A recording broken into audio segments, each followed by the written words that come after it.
ప్రపంచంలోనే అపర కుబేరుడు, భవిష్యత్తులో అమెరికాకు అధ్యక్షుడవుతాడని అంచనాలు. 31 ఏళ్లకే బిలియనీర్ జాబితాలో చోటు. ఇవన్నీ ఒక్క కోర్టు తీర్పుతో అడుగంటిపోయాయి. అమెరికా చరిత్రలోనే భారీ ఆర్థిక మోసగాడిగా నిలిచిపోయాడు. క్రిప్టో డిజిటల్ కరెన్సీ పరిశ్రమలో శామ్ బాంక్మన్ ఫ్రైడ్ జైలు జీవితం గడపాల్సిన దుస్థితి ఎదురైంది. ఆర్థిక మోసం, అక్రమ నగదు చెలామణిలో crypto king FTX founder Sam Bankman Fried 40 నుంచి 50 ఏళ్ల పాటు జైలు శిక్షను అనుభవించనున్నారనే వార్తలు వెలువడుతున్నాయి. బాంక్మన్ ఫ్రైడ్ కు 40 నుంచి 50 ఏళ్ల మధ్య జైలు శిక్ష విధించాలని ప్రాసిక్యూటర్లు కోర్టును అభ్యర్థించారు. సుదీర్ఘంగా ఎందుకు జైలు శిక్ష విధించాలో చెబుతూ క్రిప్టో మొగల్ శామ్ కస్టమర్లను 8 బిలియన్ల భారీ మోసానికి పాల్పడ్డారంటూ అందుకు తగ్గ ఆధారాల్ని కోర్టుకు అందజేశారు.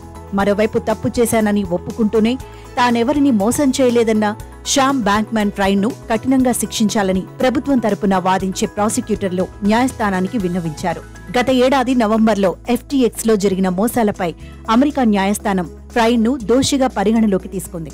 ఈ కేసులో ఈ ఏడాది మార్చి 28 నుంచి శిక్షను అనుభవించాల్సి ఉంటుంది. అయితే ఫ్రైడ్ న్యాయవాదులు 98 పేజీల మెమోలో ఫ్రైడ్ ఆరోగ్యాన్ని పరిగణలోకి తీసుకుని 5 నుండి 6 సంవత్సరాల జైలు శిక్ష విధించాలని కోరారు. మెమోలో తన క్లయింట్ నాడీ సంబంధిత అనారోగ్యంతో బాధపడుతున్నారని పేర్కొన్నారు. దీనిపై ప్రభుత్వం తరపు ప్రాసిక్యూటర్లు ఫ్రైడ్ కుటుంబం గురించి, వారి తల్లిదండ్రుల గురించి ఆరా తీశారు. నిందితుడి తల్లిదండ్రులిద్దరూ స్టాన్ఫోర్డ్ యూనివర్సిటీ ప్రొఫెసర్లు. ఫ్రైడ్ సైతం MIT గ్రాడ్యుయేట్ పూర్తి చేశారు. కానీ మదుపర్లు పెట్టిన పెట్టుబడులతో జూదమాడినట్లు గుర్తించారు. దీంతో మార్చి 28 నుంచి ఫ్రైడ్ జైలు శిక్షను అనుభవించబోతున్నారా అనేది తేలాల్సి ఉంది.